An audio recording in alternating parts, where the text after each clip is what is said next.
if there's one thing that I know that I love, and if you're a fan of the channel for any length of time, you know that I love, it is monsters. The creepier, the crawlier, the weirder, the better.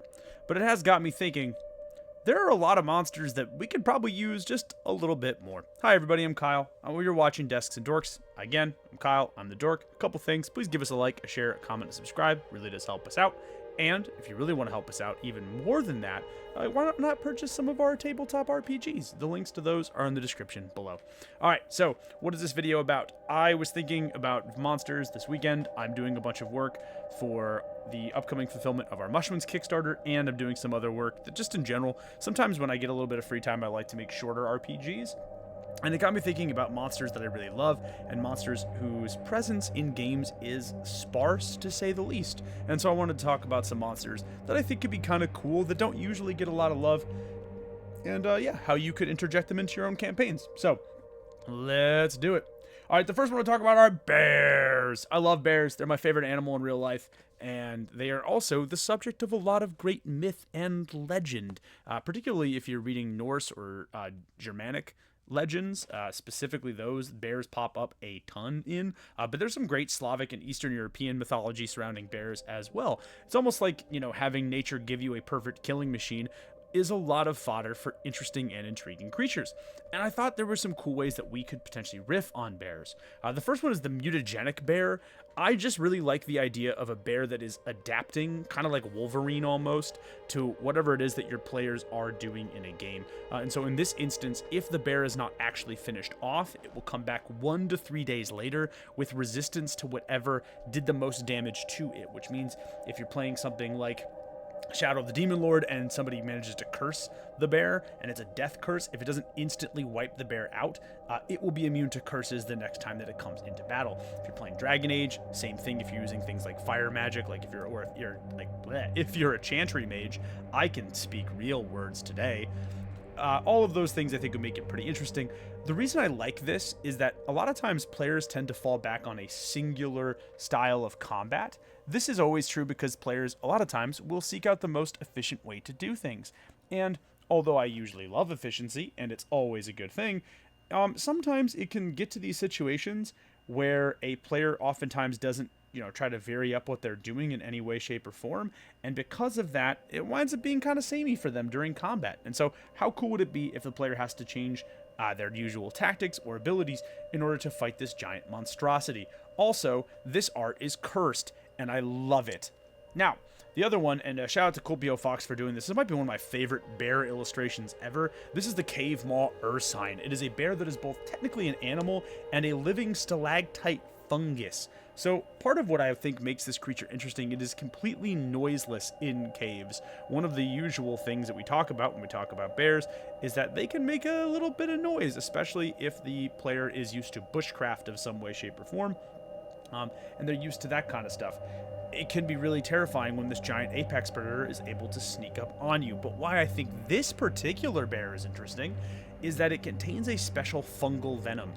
Much like the cordyceps fungus that is real and exists and kills insects and gets insects to die in places where the plant will grow, players who are bit by this venom will want to return back to the cave where they will perish, and then their bodies will grow this fungus. This fungus will then, over time, become a brand new cave maw bear. I think this is really interesting. It's probably my favorite bear riff that I've ever done. Might be one of my favorite monsters, I think, in general that I've ever done. So, really, really, really like this one. Now we're going to talk about getting extra spooky. I love scarecrows. They are some of my most favorite things, like in terms of motifs. I really enjoy the motif of a scarecrow. It's part of the reason I love Over the Garden Wall quite as much as I do. But it's not a monster that gets a lot of love. And so I included not one, but 2 different scarecrows that I thought maybe could be interesting for a fantasy campaign, particularly for stuff like Vaesen or Call of Cthulhu, because I think there is not enough terrifying, horrible scarecrow monsters in those games. This one I designed specifically for Vaesen. This is the Thresher, and it's literally just a sentient piece of farming equipment with multiple limbs. And the idea is that, like, if you get caught up in the Thresher, it's not going to damage you necessarily, but its blades are moving so quickly that they're actually like red hot. It will slice off a limb and then cauterize it. So the player was not going to take any damage, but they will be permanently maimed in some way, shape, or form. And then if they lose all of their limbs, eventually they just get tossed around in the Thresher and, get unalived very quickly. This is a terrifying creature, something that I'm going to explore in another video, which will hopefully be coming out soon, as long as the copyright stuff goes through with it, is how to do really consequence-heavy, low-level games. And the idea of having permanent limb loss as a thing that your players have to contend with, I think is a terrifying but also really compelling concept from a game master's perspective. And last but certainly not least, my favorite monster from this one that I did is the Crowmaster. So Scarecrows obviously always attached to crows and corvids of every kind, and I'm not the first one to say, hey, maybe we should connect those two as allies rather than as antagonistic forces. But where I think I actually excelled at is that the Crowmaster is special. It's not a real human, but it desperately wants to be. And so what happens is that the crows that it employs, it can see through these crows, control these crows. Two things. One, they're mundane, which means that they will not appear as magical to anything other than detection, because the magic doesn't emanate from the crow, it emanates from the Scarecrow. Two, the crows aren't focused on violence. The crows are focused on stealing trinkets from people.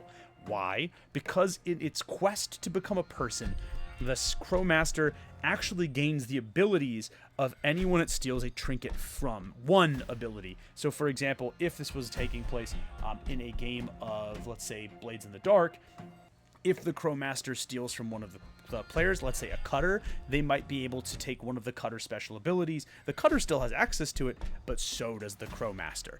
And that, I think, is why this is really compelling, because over time, the players are going to wind up fighting themselves, or at least an imitation of themselves that might use their abilities in interesting ways, which is another reason I really like this monster, because if you want your players to start considering combat or their own abilities differently, having another mirror image that uses those spells, those abilities, those class features differently than the player can be a really compelling and I think really engaging thing. And with that, folks, that's it for our video today. I hope you enjoyed it. Again, please make sure that you like, share, comment, subscribe, specifically share. It really does help us out. We are so close to getting enough watch hours that I can start making ad revenue, which would be awesome, because we've got a lot of projects coming up here on Desks and Dorks that I would like to hire and bring on some extra people for. And, I would like to make sure that I pay them at least a reasonably fair wage for their efforts. That's one of the things that I would like to do. And so please make sure that you share. And again, if you really want to help us out and support us, you can do so by actually purchasing some of our games. You support us financially and you get great tabletop RPGs. And yeah, that's pretty much it. Kyle out for Desks and Dorks. You guys have been awesome. I'll see you in the next one. Peace.